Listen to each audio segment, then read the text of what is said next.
Hello, I'm Felicia Vereen, always known as Fee. Hey, Fee, and I'm your girl Sharita 3, better known as Fred. And we are Inspire Her, the Total Woman podcast, all about uplifting you. Yes. Because friends, face it, you are awesome. We'll be chatting up about topics we love to talk about. All the things we as women must juggle every day and the ish we complain about. But who's listening? Girl, we'll chat about the struggle, the job, and about him. You know who we talking about. Girl. That boo, husband, boyfriend, ex, whatever you calling them today. Our lovely hellions, kids. Our angels. But seriously, friends, life happens, and we don't always get a chance to talk about it. We take it on the chin and we keep it moving. Because that's what we were told to do. Yep. But here on Inspire Her, the Total Woman podcast with Red and Fee, we are the friends you love to hang out with. We are here to inspire her, the Total Woman. Yeah. Hello, I'm Felicia Vereen, always known as Fee. Hey, Fee, and I'm your girl Sharita 3, better known as Fred. And we are Inspire Her, We having some technical difficulties. Oh, I still tapped it again. Hello. Little operator error. No. Hey.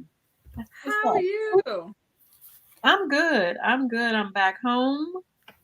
You know, when you've been gone for a long time, man, it feels good. When you in the routine, you're like, man, I need to do something else. But when you've been gone for a while, all you want to do is get back to that routine. It feels like everything's going to be all right once you get back to that routine. Yes. I do love Richmond, Virginia, but I was ready to go back home. I'll bet. In your own environment, your own surroundings. Right. So yes. You've been. How have you been? I've been good. These allergies still kind of was sitting out on the deck. I was like, can't really enjoy it because it's so much pollen. I got some news. As I was sharing with you before we got on, I got word that my cousin passed away not too long ago. So my cousin Charles Lee, but you know, black folk, we call him Charlie. Rest in peace, my cousin. Gonna miss you. I'm sorry to hear that. Happy family. Well, listen, we are we're on here today to talk about something that is very important, and it has a lot to do with parents getting older. We're at the age where our parents are, some may be in their late 60s, 70s, 80s, but they're getting older, and we're a lot of us are having to watch our parents go through some things.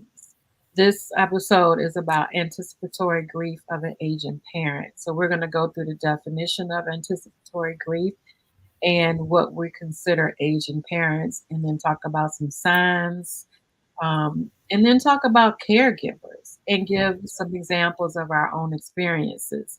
And we invited Miss Danielle Hall. Hello. Hello. And I want to let her introduce herself. Tell us a little bit about yourself, Danielle. Well, thank you, ladies, for having me on this platform. I really appreciate the opportunity. I am a mother of two boys and, quite naturally a wife.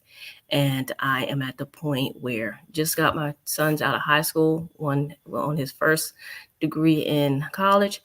And now I'm really dealing with my mother with dementia.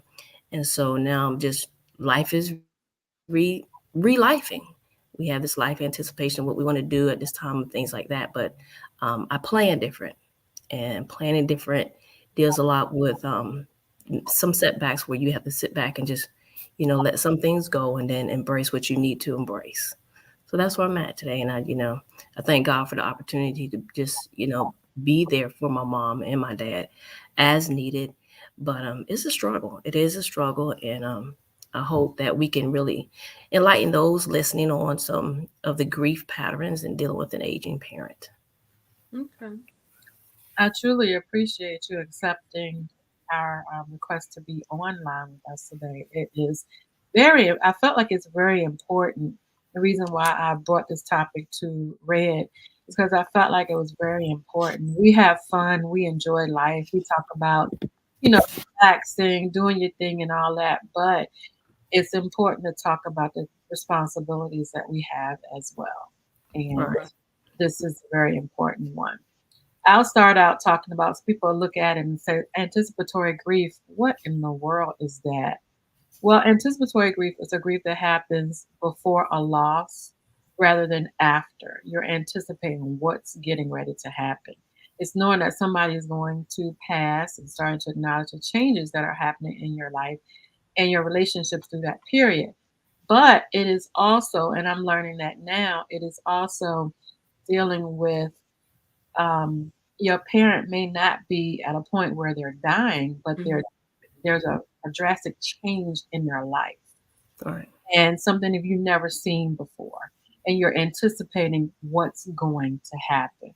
Because there's a lot of people out here, and promise, I know you've gotten it, Danielle, but a lot of people were giving me information, throwing information at me. And I'm like, oh my God.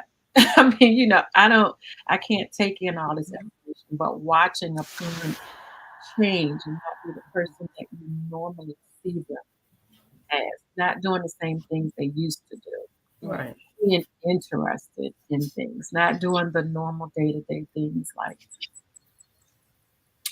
keeping the house clean um, Right. that they would normally do. That is something, and it is something that you have to pay attention to. Yeah. The loss of autonomy for them is a struggle. Absolutely. And some people want to know, what is an aging parent?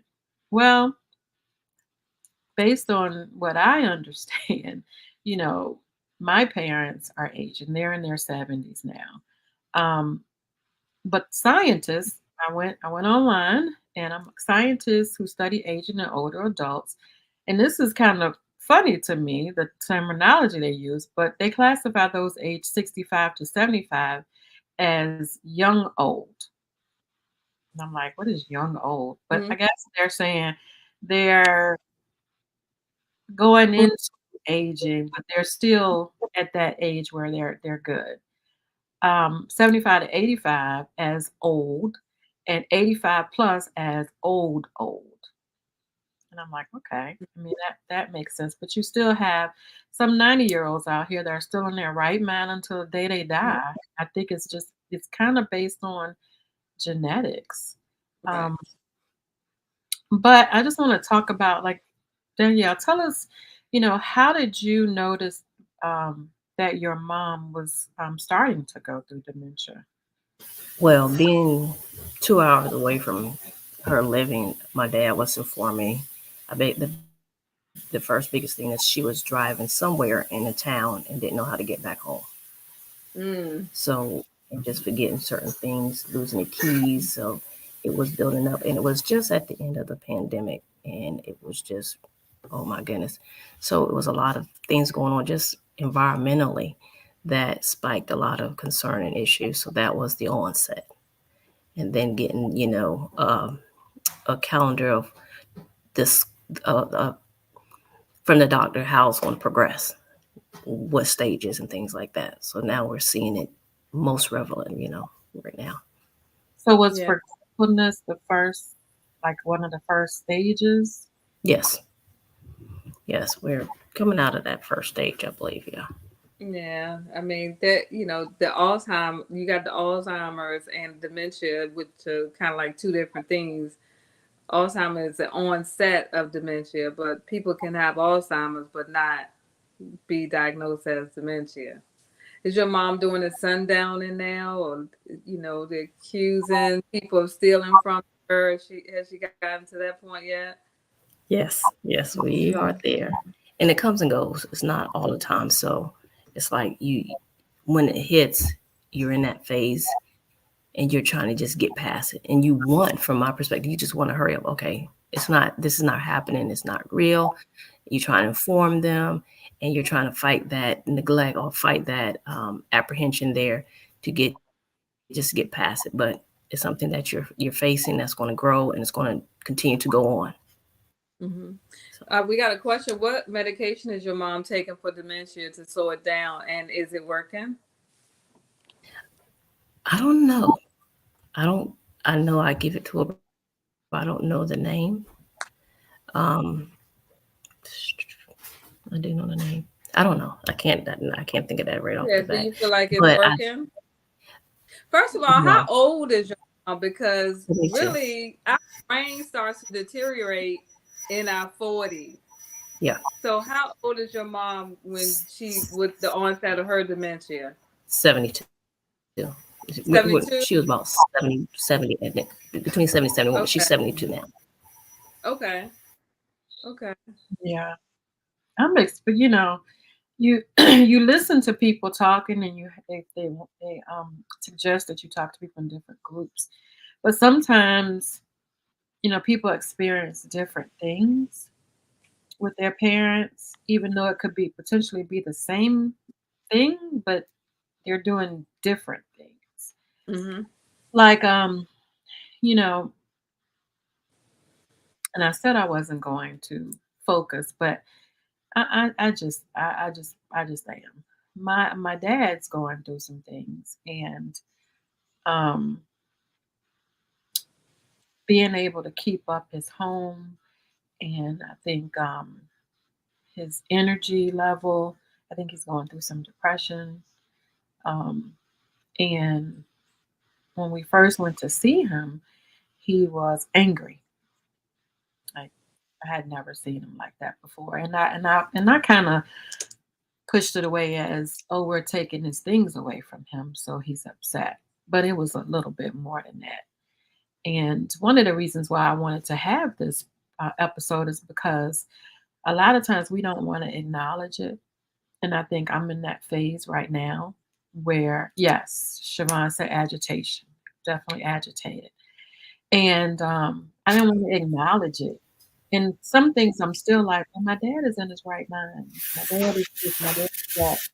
But there are things that he's doing that shows me that he's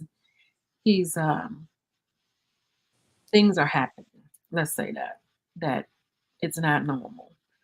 Um, and I looked up some things. And I've been doing research ever since we started. And the 10 signs of an aging parent needs help, guys. And for those of you who are watching, who will be watching, pay very close attention to these steps because I missed them. I missed quite a few of them. Difficulty in household maintenance. If you go to your parents' home and you're used to them be it cleaning, and it's not, it's disheveled, it's something that you've never seen before, start asking questions because something could be going on. Forgetfulness. Danielle talked about that. Her mom going somewhere and not knowing how to get back. That's not normal, especially if your parent has been living in a specific area for a very long time. They probably wouldn't forget where they're going. Decline in mobility, not having that energy, not wanting to move or get up, or not being able to.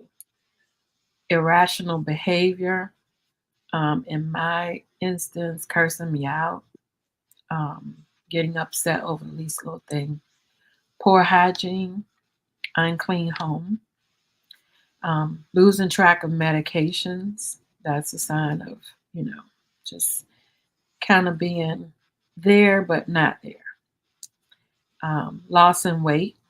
If your parent is usually a certain weight and then all of a sudden you're not, they could be not eating, forgetting to eat, different things like that. Unexplained bruises and injuries, um, telling you they've fallen, they don't know how they fell, or um, maybe some of them may be causing harm to themselves. So that's another thing that you have to pay close attention to. And depression, just not wanting to do the things that they normally want to do, and difficulty driving. Um, they may not, they just may not, they just may even forget how to do it. I think my dad was saying that he was having numbness in his feet um, while driving. It's pretty scary. But pay attention to those things and don't be afraid to ask questions. I was because of the agitation. Don't be afraid to ask questions because you would prefer to ask questions now than to have to deal with not being involved later. Right. And Also, observation important too, just what you observe and what you see, like you said. Go ahead, Danielle. um, and even when you start questioning them, the agitation is going to really heighten. They're not going to want to. They're going to try to brush it off. No, no, no, no, no, because they know something, but they don't want. They can't. I don't think they can express it, but you see it, and sometimes we don't want to see it. But even questioning them, no, it's going to anticipate them being aggravated and agitated with you and trying to justify, but you know it's not there. So that's something to anticipate too. So I think that's the biggest thing. With my mom, she's always been a caring, soft-spoken person. I have seen her get angry and fuss and make accusations that are just totally not true, but that's how she's dealing with it, and that's what I'm facing. And I think that's my hardest um, acceptance of her trying to exuberate some story that's just like, no, mom. So it's like, why are you saying this? Why are you doing this? So it has a lot to do with the dementia, but knowing when you start asking those questions, you're gonna get some maybe not so nice And feedback. How it's did a you it's handle that? true. How did you handle? Because that's where I'm stuck at now. Yeah. Wanting to ask the questions, but knowing that I'm gonna get pushed back or not not saying anything Hmm. or um, saying, "Oh no, I'm good." I think my dad, me and him talk about everything, and we're at a point now we have to laugh about it for our comfort. We comfort each other like, she did what today, and we explain it, and we just have to laugh at it and that's how we're holding our memories with her. But you definitely have to find a support system. If you take it all in and can't get it back out immediately or just discuss it immediately, you're holding that in, then you're going to have another event and it all builds up. So you have to have some way of getting it out. You have to talk about Right. it to not to diminish it, but to take some of the stress off of yourself. So I think that's important. I think another thing is fear too. They don't know what's going on. They don't know what's happening. So fear can cause you to be agitated too. I don't know, and they don't know what's going on. I know it's difficult for the loved ones, especially when they don't remember who they are. They used to be so close to their parents, and then the parents don't remember who they are. That can kind of be fearful too. So I'm glad for you to hear you say that you have help and support from your dad. Do you have siblings too that provide support? Well, last month we lost my sister. That was unexpected. She had diabetes. She died in her sleep with her sugar was real high, real high. And that kind of threw a real big wrench in it because she was coming down, supposed to be coming down next month to spend time. But everybody's kind of extended, moving, living their life.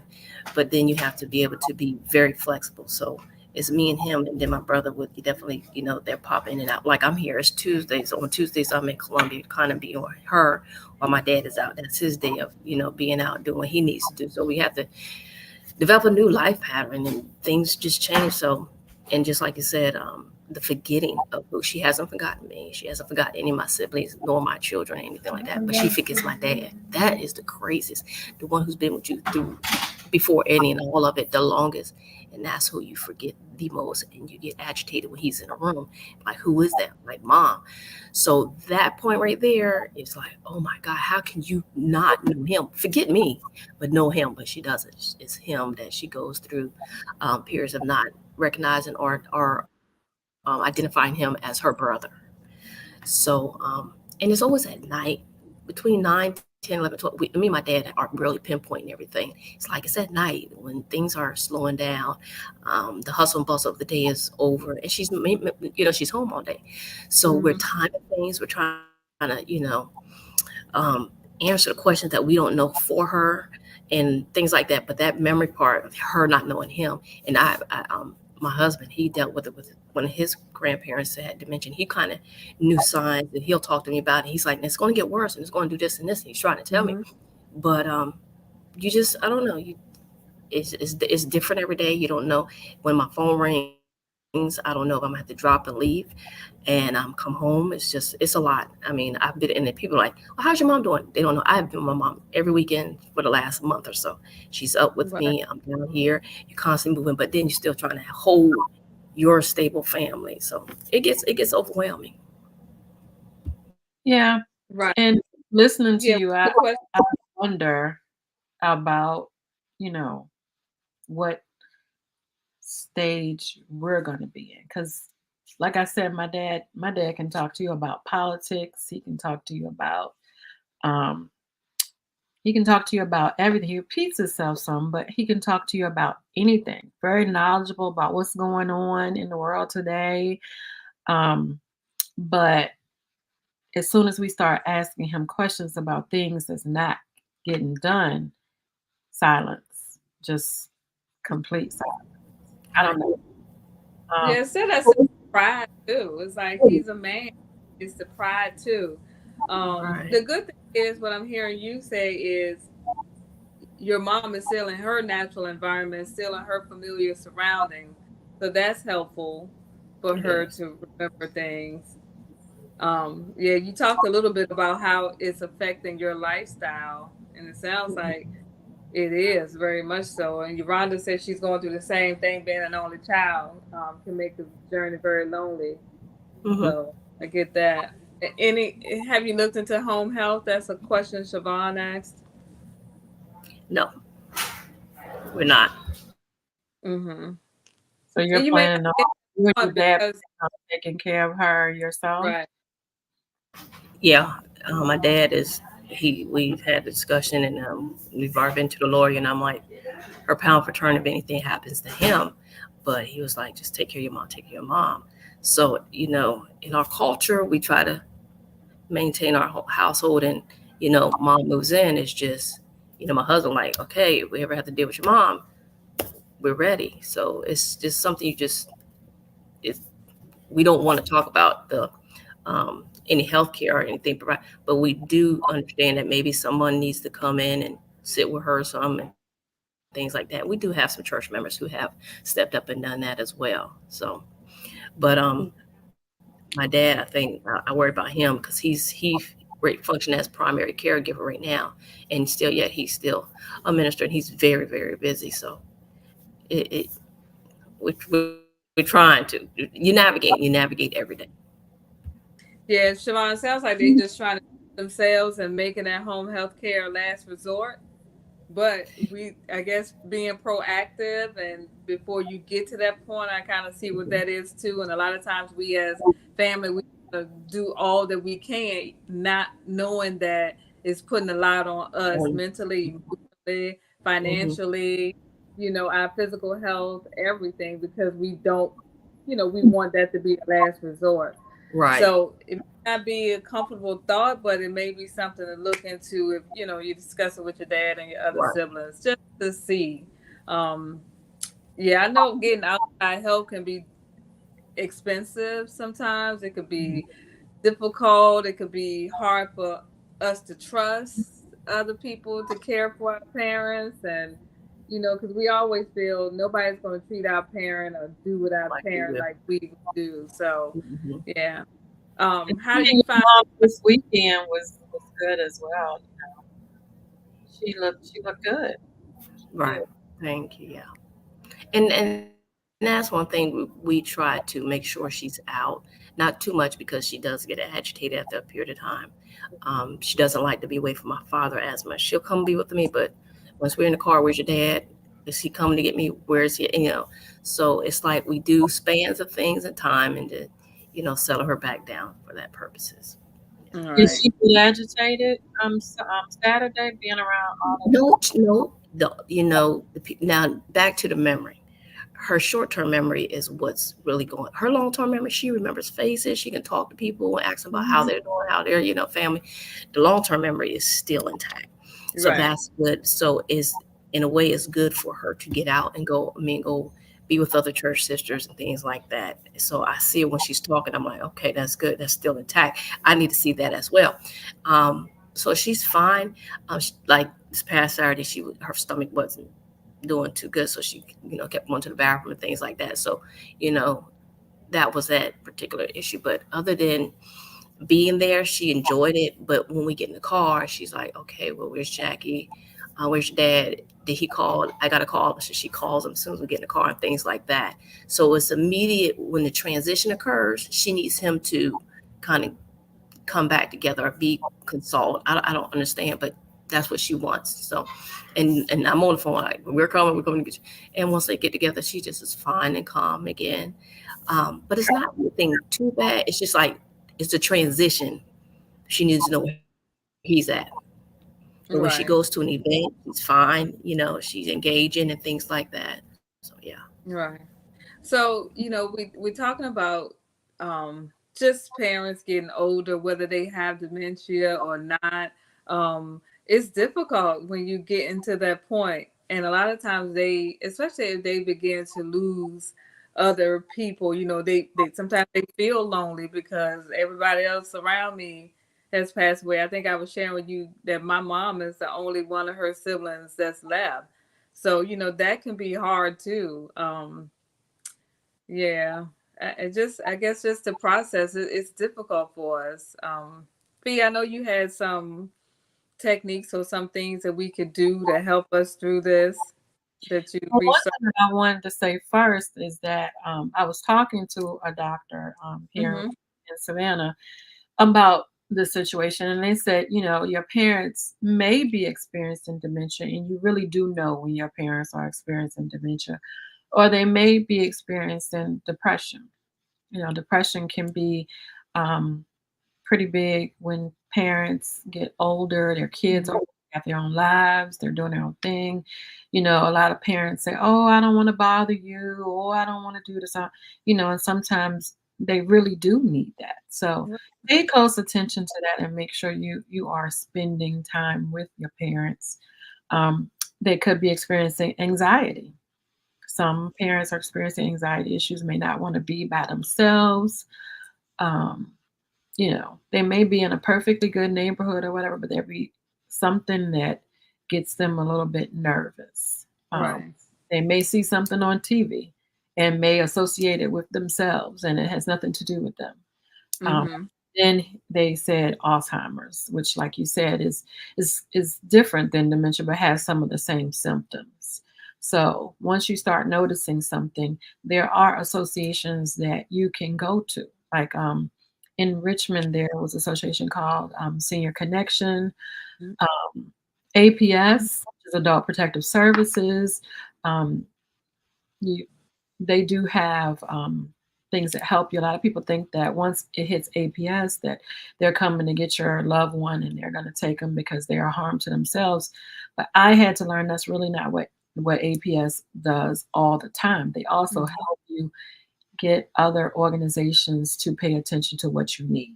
So you could get a caseworker with APS that can get things rolling for your parent.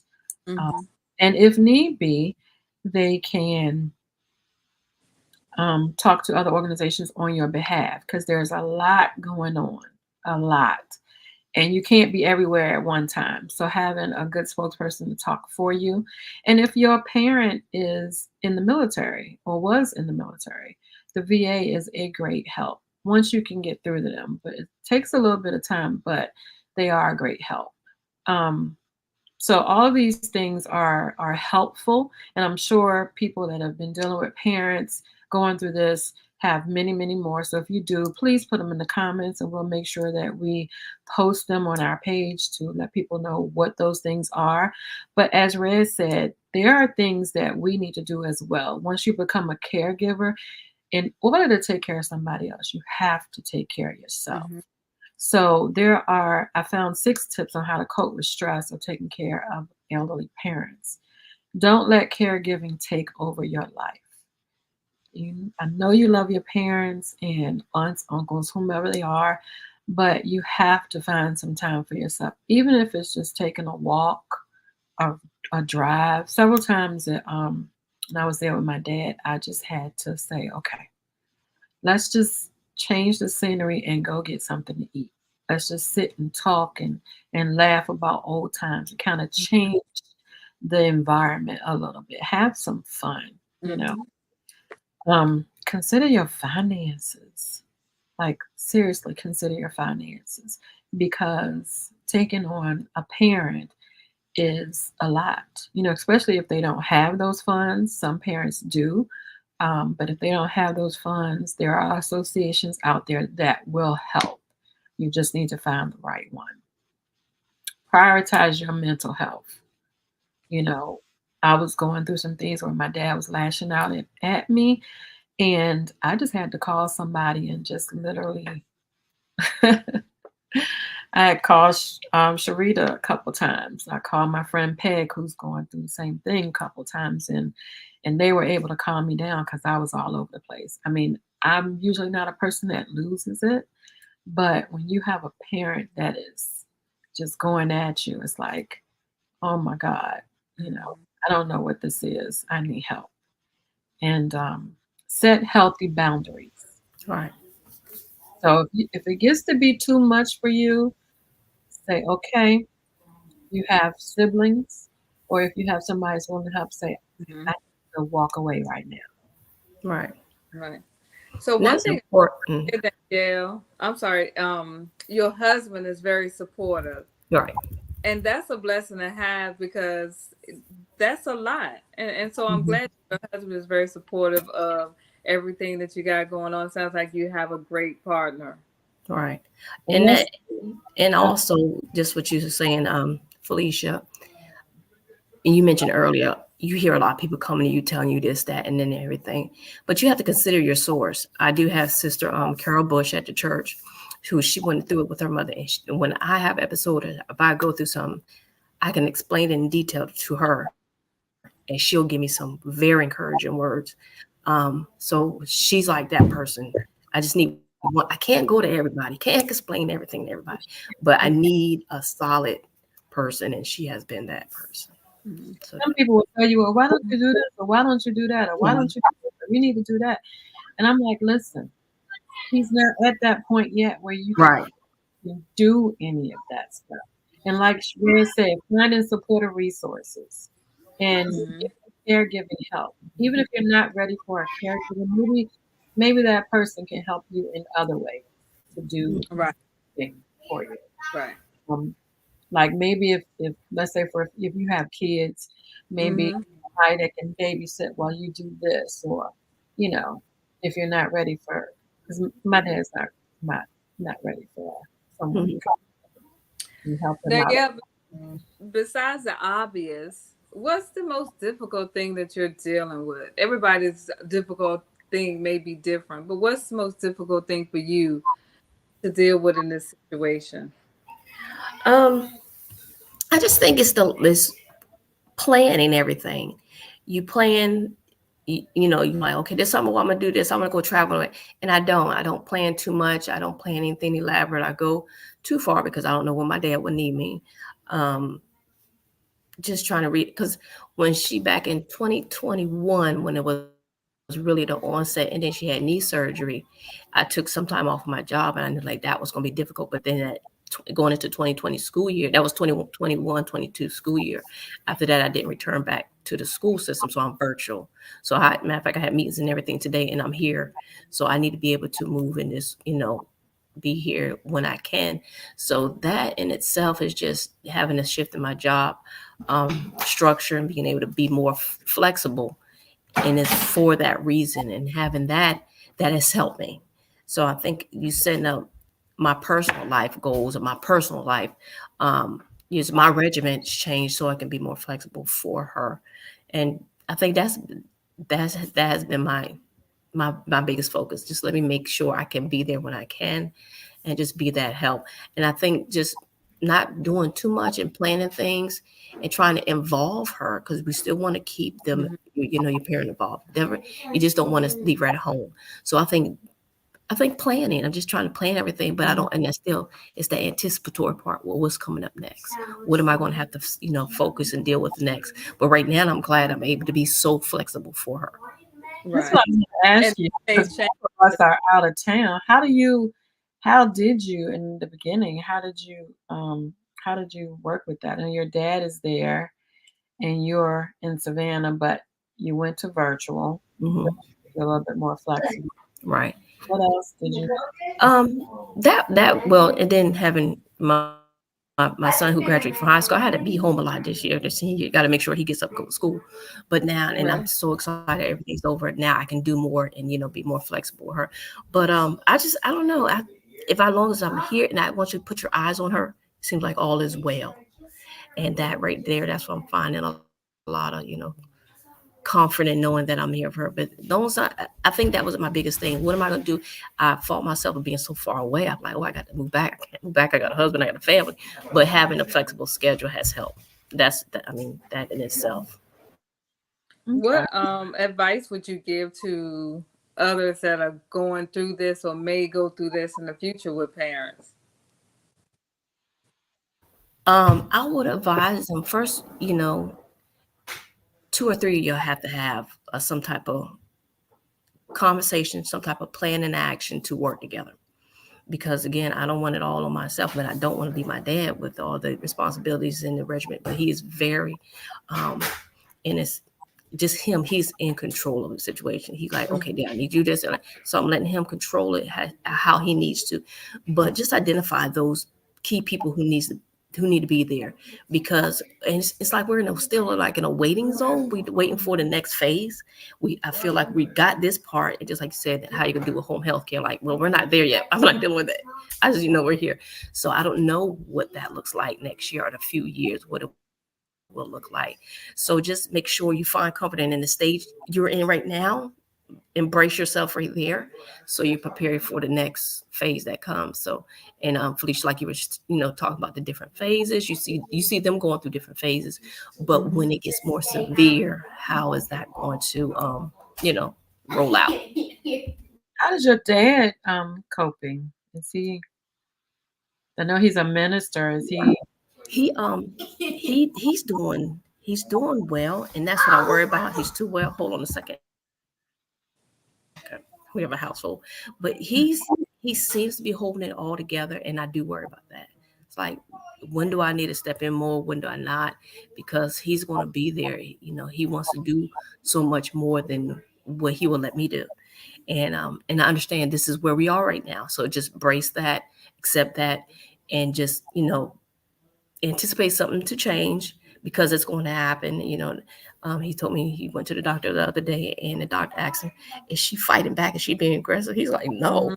So we're like, and I'm looking at him like, I don't got time to be fighting mommy today now. So, And so strong, you look, and know, they strong too. Hey, yeah, that's strong. yeah. So he's like, we was talking about that earlier. I'm like, oh boy, but just having that conversation, and I kind of keep talking to him.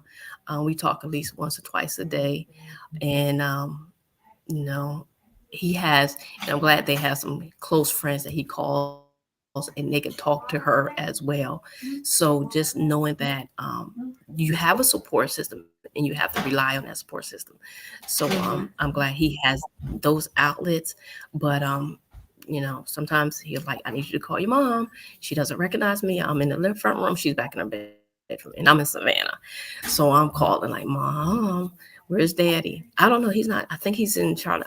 And she's like totally just don't want to accept he's in the house with her.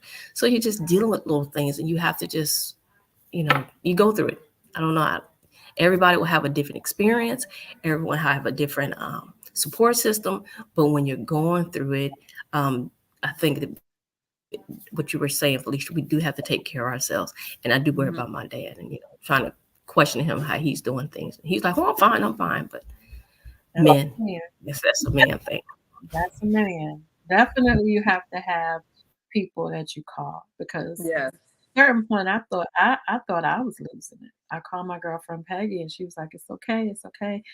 And I thought I really, I mean, and I can admit it. I thought I was, you know, having a moment of, and I can admit this, having a moment of disbelief.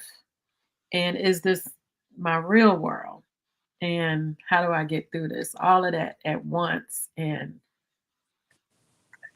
it's a lot. It definitely is a lot realizing that. The accepting you first, I had to accept that this was a diagnosis, so I got Mm-hmm. through that. But I didn't see it at my initial diagnosis. I didn't see it as much, but now I have to accept these stages, the different parts. So it's an ongoing process that you can't just take it all in, because when I first got it, I didn't like it was like my mom's broken. How can I fix her? You wanted to fix her, you wanted to change. You were going to think like tomorrow's not going to be there. So you mentally go through these phases where you're trying to grasp it, but you really can't get a hold of it. So then you have to lean on your faith. Mm-hmm. Faith, I mean, prayer, and just having that just time with God, just to like to settle you, to level you out, because you will get so overwhelmed, you'll stress yourself out. You'll go into depression, just like you were saying, Mm-hmm. Felicia. You can Mm-hmm. go into depression just as quick. So just having that understanding, or trying to gain an understanding and an identity to how am I going to relate to this diagnosis and the different processes or the different stages. So yeah. So when you let's back up a little bit. So when you talking about the diagnosis, because we don't have that. We're just starting to. We're just like I said in the very beginning stage where we're starting to just see things, and he's taking himself to the doctor. But how do you approach that? Or was she already there and you kind of took her to the doctor and they said, okay, you have this thing? Yeah, it was the signs were being demonstrated, and then we had to go through the actual testing process. My dad said, "Okay, I'm gonna call you back once." They went through the testing process, and then they had to go back to the doctors, and they gave us the full diagnosis. So it's not so much the diagnosis, you already knew it was coming, but the official acceptance and getting it from a doctor was like holy grail. Okay, it's here, it's for real. But you already kind of you're already there, Felicia. You already know it. It's just when you do get that official doctor diagnosis, that's going to be an overwhelming process too. So you're going to have to process the actual diagnosis, even though you know it's there. It's just the mental part of how we deal with things, how we chop up and we section things off in our brain. You already section a portion off, but now you have to deal with the official acceptance. So that's a phase in itself. Yeah, and your dad has proxy. That's another thing. Say that again. Your dad has your mom's proxy, right? So Yes. yeah, so that's a whole nother mountain to Right. climb. Yeah. And that is a factor too. Everybody's family structure is different. Um, whether they're with a spouse, with not, where the kids, or the kids real close, or the kids far away. So all those factors is going to be different for every family, and how accessible everybody will be. So that you have to that in itself, and I thank God that I felt like a support system that was already there. Their particular church home in Charlotte is just, oh my gosh, they really clothe her with love and things. And anywhere she goes, people know her, and they understand now she has this diagnosis. So the support has been overwhelming, and I thank God for that. But then you got to think about, my situation is not for every family. So you're going to process different things also for that perspective. Okay, well, it looks like Right. also we have people in the comments that are dealing with the same thing. Siobhan says, my grandmother's doctor told me yesterday that hospice care is better for dementia patients because they are trained better than companions and they offer more care. And that's understandable. I really do understand that. But like Danielle said, depending on what family you're in, it depends on what you're willing to do. Some people aren't ready for parents to go into hospice because I feel like um, sometimes, like my dad thought, and I honestly think that he thought I was coming to put him in a nursing home or something like that, which he's not ready for that. And I think he would have shut all the way down, like just been just totally depressed. But it's based on what your family is willing to do, how much responsibility they're willing to take on. Because there are some families that's like, I don't know how to deal with this. Mhm. So I'm going to go ahead and get them some help and we'll go visit them. Um, And then there are some families like, hey, we're going to rally around our family member and this is what we're going to do. Right. And it's no right or wrong. We can't Right. shame people that get help, and we can't shame the people that, decide to do it on their own. It's Right. just what you decide to do for your loved one. Right. And then you have to think about, not everyone is on the same day-to-day plan or structure with dementia. Everybody's not at this stage and this stage, and it's not marked. Like Right. my mom, she gets up, she can take care of herself. She, you know, does things for herself. No, quite naturally, she doesn't drive anymore, but in the house, she's doing things. If she has to make boutonnieres or something for an event, she'll sit down and make some little boutonnieres, and she's doing stuff with her hands and stuff. That's So to take awesome. her out, right? So to take her out of this setting and put her somewhere, I think that would just speed up the process of the dementia because she's not only forgetting what she knows, but she's forgot her environment. So I think, Right. everybody has their own opinion, but then you have to consider the individual. So right now, my mom, she's still thriving. She, so I appreciate the comment, but yeah, understand everybody's at different stages and phases, and the family structure is different for everybody. So there's a lot of factors. Mhm. Right. One other question for you. My experience is the filter is gone. Like what you thinking up here, it just comes right out the mouth. if if you wearing something ugly or an outfit that he doesn't like, it's like, where'd you get that mess from? It's like, what happened to the filter? I That's it. always say You if you should say under that. eight, if you under 8, you over 80, or you got serious mental health issues, the filter is off and you give them a pass. So Oh, you got a ton of passes. A ton of yes, passes. you just gotta laugh about it.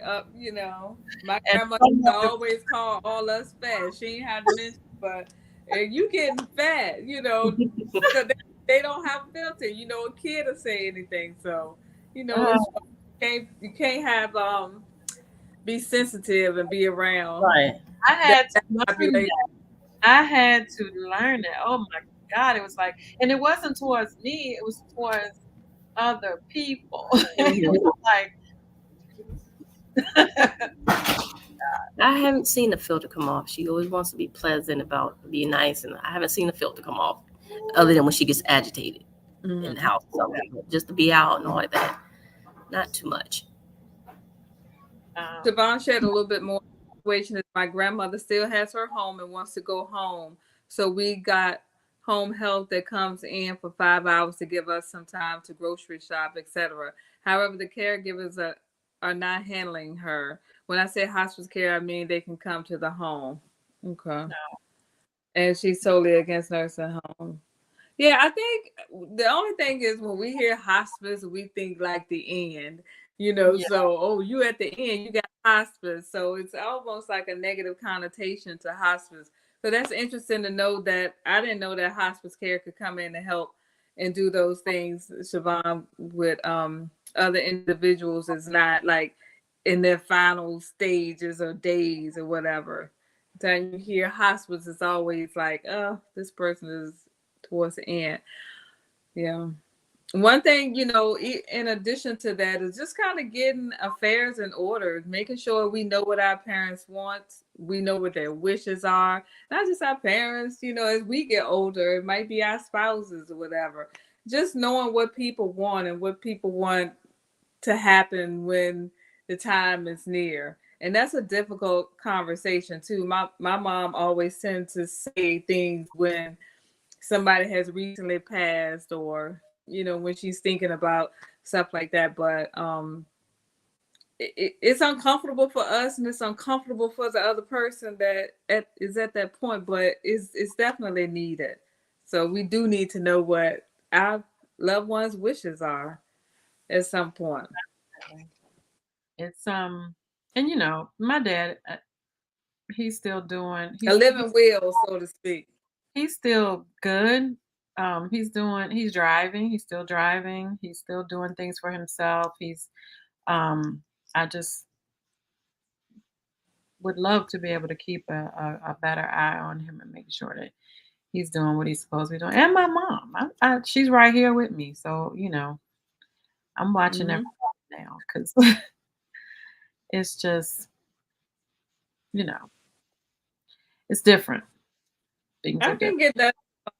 You will have family members that will disappear and not help because they can't accept that their loved one's condition. Oh yeah. I can see that I happening. have one of those. I do.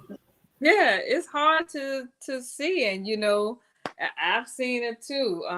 My aunt was, and you can have siblings, and that don't mean that they're gonna help. So it's either you're the oldest maybe, or the one that's most responsible, or the one that you know got the space, got the time, don't have the other stuff. We tend to, or you're the only one. So it just, you just never know. You may Yeah. be in that position to do it. Yeah. Well, Danielle, I truly appreciate you opening up with us and sharing Yeah. your mom's situation with us, digging in and really giving some good advice, because there's people out here that need that advice that don't know any signs, don't know where to start, what to do, how to accomplish, getting their parents diagnosed. So thank you so much for sharing with us. And remember, take that time for yourself. Yes, my husband tries to make me, so he's been And a I know, support. I know he will. I know he knows. He will. He will. That's good. That's good. Yeah. So, but I thank you, ladies, and I hope we have reached someone out here on our virtual platform that really hasn't really connected to someone, or has made that next step in identifying or just coming to the reality of the situation. But it's scary. But once you go through it, just know you definitely need resources and support all around. Yeah, Yeah. I agree. Well, thank you so much. We want to thank our guests that participate, and I'm sorry, our people in the chat that provided us with some information and their experiences and stuff. And we're praying for you all as well. So it can be a lot. And But thank you all for joining us. absolutely. Some of the things we have some episodes that we're going to do. We're going to talk to you guys about these scammers that are out here scamming women left and right. And I don't know, but in Atlanta, and I'm going to say this, I'm not being prejudiced, but a lot of these men are coming from Nigeria.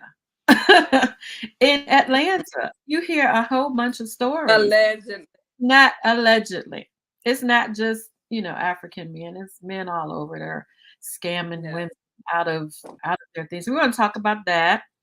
And we're going to talk about a couple other things. And we have a special guest that's going to be with us sometime this summer when they get their schedule planned out. And we're going to also talk about sacrificing happiness for your career. A lot of women do that, a lot of men do that. But we're gonna talk about that and kind of dig into that. And of course, we're gonna have some hot topics and all of that. So join us Tuesday nights, 8 p.m. I think the next one is going to be recorded because we have some things that we need to do, but we will play it on Tuesday at 8 p.m. and you can leave your comments and we will respond to those comments. So thank you all for joining us tonight. Thank you for listening and adding in your comments. Bye-bye. Thank you. Bye, We ladies. are here to inspire her, the total woman. Yes. You said something. Are we?